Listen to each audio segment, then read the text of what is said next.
In the year 1992, rising up from the vast wasteland of mumbo-jumbo, rehashed, homogenized, easier to swallow, no sugar, no caffeine, 50% less filling rock and roll is the Love Zombies.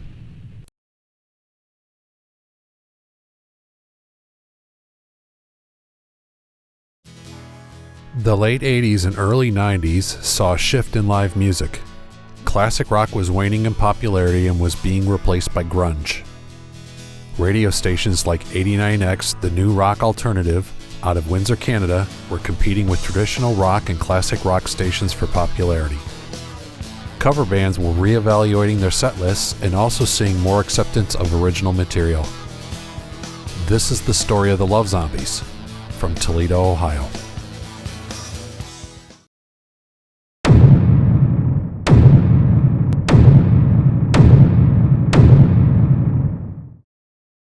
The Love Zombies were a derivative of the Newtones. The Newtones were a college dance rock club band, comprised of the brothers Augusti, Dave on lead vocals and guitar, and Doug, aka Sluggo, on drums, along with saxophonist and guitarist Paul Uhas, lead guitarist Rick Zeidhamel, and recent addition Tony Linsmeyer on bass. The Newtones recognized that the music scene was transitioning to a more modern rock sound, and realized that their best opportunity to continue was to change their name and change their sound. The Love Zombies name was adopted from a fill-in guitarist and longtime friend of the band, Greg Leonard. Greg was filling in one weekend for Rick and jokingly commented that this weekend the Newtones were changing their name to the Love Zombies. Shortly after that fated fill-in weekend, the Newtones decided to adopt the name the Love Zombies and began retooling their set list to include songs from grunge rock bands like Pearl Jam and Nirvana. Realizing the need to expand their sound, the Love Zombies enlisted keyboardist Chuck Mangus to provide the needed instrumentation to add hits from bands like INXS and REM. Here is an early band photo with Chuck taken in the spring of 1992. With the six-piece version of the Love Zombies solidified, they play clubs throughout Northwest Ohio and Southeast Michigan. Starting on January 10, 1992 at the Ottawa Tavern, the Love Zombies made appearances at longtime established clubs and bars such as the Longhorn Saloon, the Pub University, and Howard's Club H in Bowling Green. During the warmer months, the Love Zombies ventured north to Jerry's Pub in the Irish Hills of Michigan. The Love Zombies also plied their trade at new clubs such as the Cockeyed Eagle near the University of Toledo, and Moosey's and Club Bijou in the business district of downtown Toledo. Mark's Pizza Pub, under new ownership in Bowling Green, booked the Love Zombies for several repeat appearances after their debut gig on April 10th of 1992. The highlight of the year was performing at the Riverfest in downtown Toledo on the festival stage on September 5th. Late in 1992, the Love Zombies and Chuck Mangus parted ways amicably, and the Love Zombies shifted their focus to writing their own original material.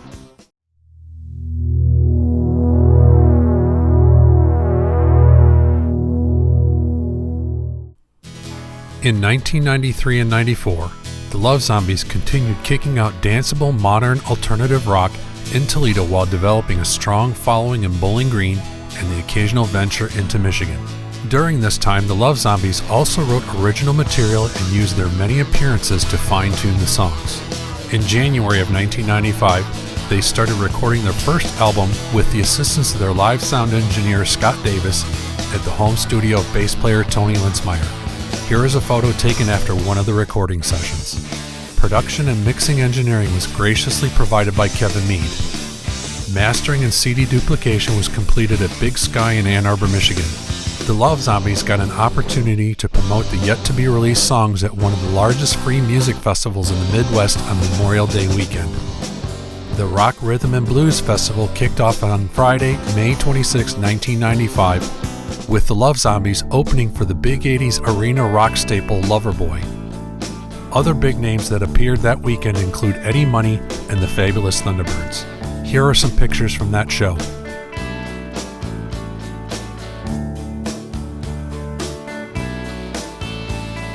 Ooh,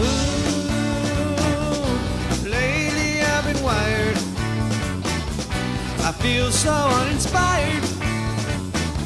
Can't get my motor fired, ain't no way. When I get that feeling, it sends my psyche reeling. Gotta keep believing it's okay. Bye-bye.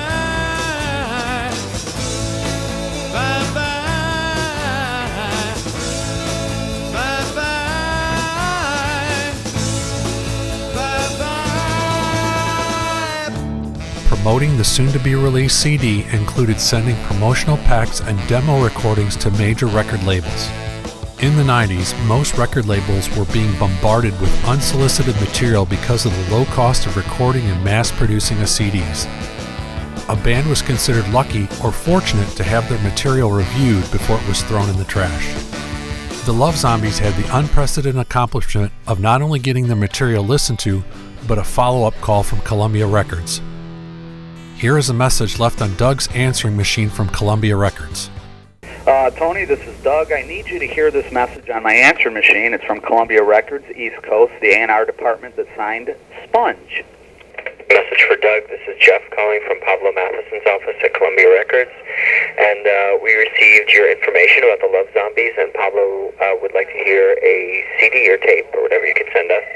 So you can send it to Pablo Matheson at the same address. If you have any questions, give us a call at 212-833-8896. Thanks. Bye. The Love Zombies finished recording in 1995 and released their debut album titled Zombiance in June of 1996. The album included 12 newly written songs and also a reissue of the New Tone classic Cut Deep and Dying. The album received favorable review from local college newspapers as well as getting airplay on radio stations like WXUT in Toledo and Tower 98 in Monroe, Michigan. Here's a clip from the Tower 98 show appearance. WTWR, Monroe, Toledo, and Downriver, Detroit. Tower 98. All right, couple minutes after 9. It is time for the 9 o'clock New Music Hour in the Saturday Night Fringe. I'm your host, JJ Quinn. It's an entire hour of local and regional stuff. And in the studio, special guests out of Toledo, the Love Zombies. Say hi, guys. Hello. Hello, everybody out there in Radio Land. All right, now. The CD was sent to Doug's Detroit friend Wally Palmer of the Romantics. Hello, Doug. Doug, this is Wally calling. Wally from the Romantics calling. Returning your phone call. It is Thursday about 7:30 in the evening. And yes, I received your packages. I received your CDs. And yes, I've listened to them, and they sound really good. I think it's the best work you guys have done from the stuff that I've learned from you over the last 10, 15 years. So, yeah, it sounds really good. As a matter of fact, I just reviewed it again before I gave you a call. So. The Love Zombies continued to rock clubs in Bowling Green and Toledo through 1996 and 97, capping off with another prime opening slot on July 18, 1997, supporting The Fix. Here is a pre-show interview with Paul, Doug, Dave, and live sound engineer Scott Staunton. As you can see, there's much involved in setting up for tonight's event. Here we have Paul Uhouse, tenor saxophone player. Paul, what do you think about tonight's show? It's going to be hot, baby. Are you expecting a big crowd? No. Really big, 300 to 400 pounds apiece, I think. All right. You see Paul's pretty enthusiastic about tonight's gig. Over here we have the drummer for the Love Zombies, Doug. What's happening? Doug, tell us. Give us a prediction about tonight.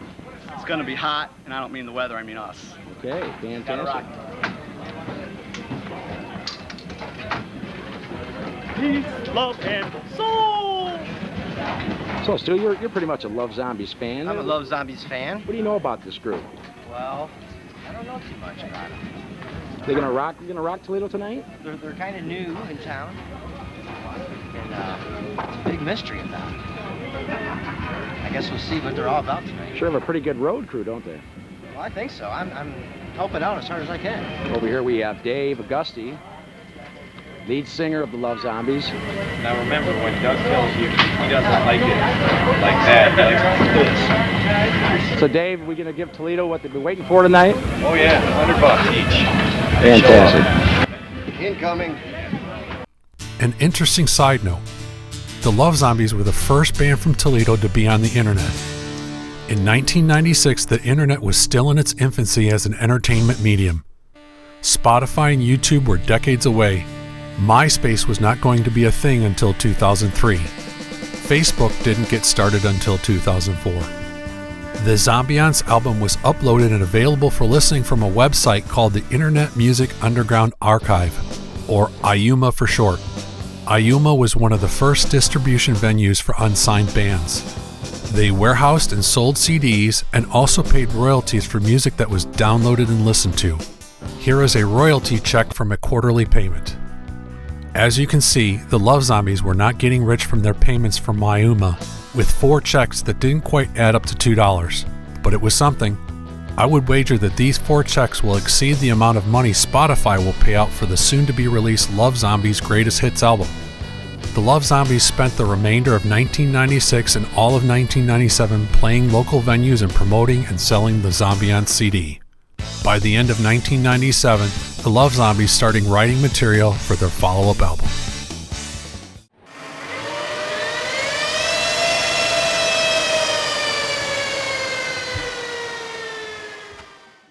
In 1998, the Love Zombies began writing new material for their follow-up to the Zombiance album. Recognizing the time required to write, record, and mass-produce a full-length album, the Love Zombies opted for a different approach. A shorter-length EP with a lower duplication amount. These adjustments allowed the Love Zombies to complete their second CD by January of 2000. This EP, titled By Night, contained 5 songs. Another new adventure involved taking advantage of Sluggo's outstanding special effects makeup skills. The Love Zombies capitalized on their name and changed their stage appearance to truly look like zombies. The Love Zombies were embracing the zombie phenomenon before it became a mainstay of pop culture. They took to wearing their makeup and costumes for several gigs and shows, especially at Halloween. Here's footage of the Love Zombies playing a Halloween show at the Erie Street Market in downtown Toledo on October 29, 1999, shortly before the release of By Night.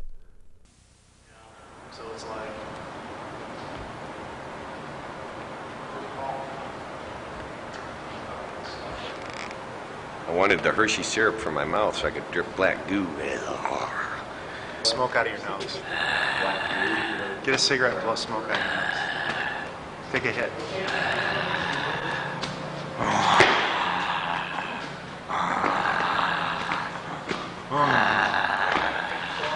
Don't sit so close to the microwave.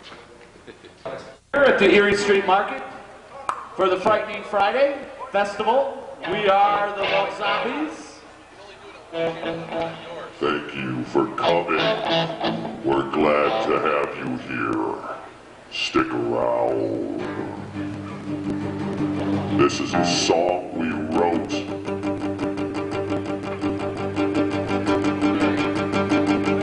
Way back then. Way back then, I had a girl. Her name was Nellie. I called her Pearl, made her cry. The Love Zombies also combined forces with Sluggo's other entertainment venture, Dr. Shock's X-Ray Chiller Theater, for the Shockfest Film Festival at the historic Ohio Theater on March 18th of 2000. Here's some footage from that collaboration.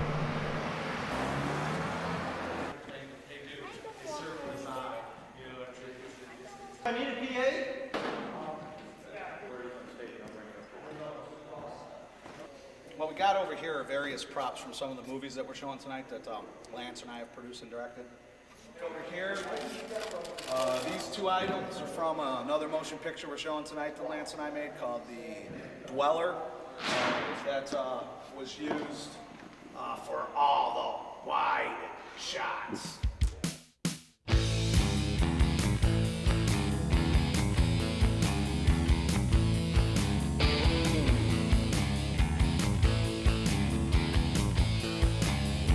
Everybody else has little groups and stuff. Well, My group is discrimination.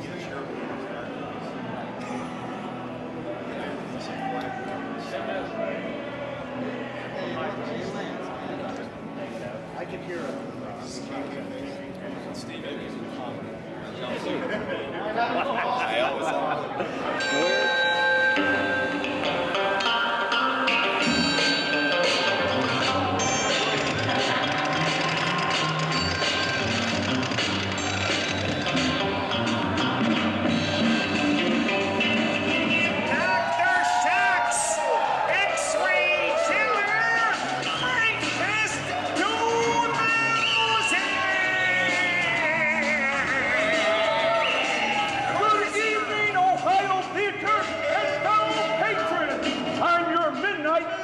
maniac, you marauder of mayhem, none other than Dr. Shock. So, Hail Theater, let's give it up!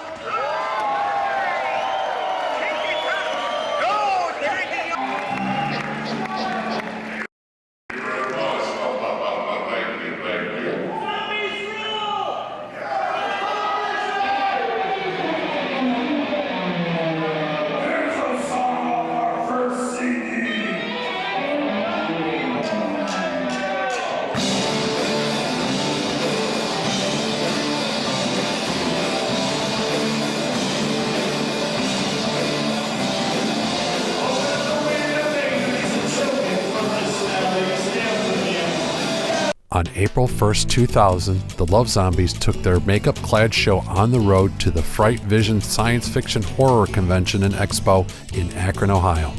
This expo had appearances by many science fiction and horror actors such as Richard Kiel, whose most famous role was Jaws in the James Bond movie The Spy Who Loved Me, and Gary Busey, who starred in blockbusters like The Buddy Holly Story, Lethal Weapon, and Predator 2, just to name a few. The Love Zombies provided convention-goers entertainment Saturday evening. Here's some footage from that performance. Hello everyone and welcome to Fright Vision 2. We of course are the Love Zombies, all the way from Terror Town, Toledo. Alright. This is some original music. Way back then, I had a girl, her name was Nellie. I called her Pearl, made her cry. She cried.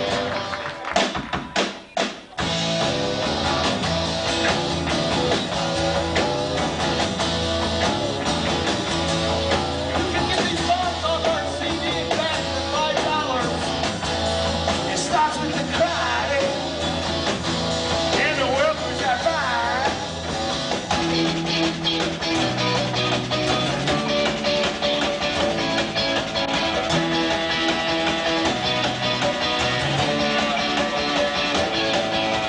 Once upon a storyline, I read about a girl so fine that she could make most any man happy.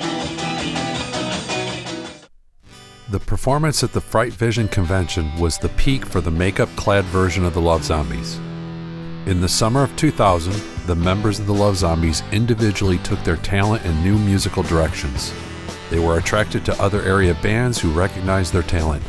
This effectively brought the Love Zombie Odyssey to a close, but their spirit lives on through their recordings and the impact they've had on the Toledo area music scene. The Love Zombies had an 8-year run that saw over 250 performances and the release of 2 CDs.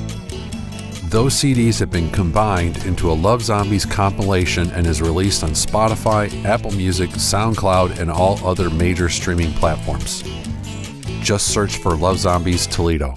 Full-length video performances have also been released on the Love Zombies Toledo YouTube channel. Links to all releases are provided in the description section below. Thanks to all the fans that supported us during that time.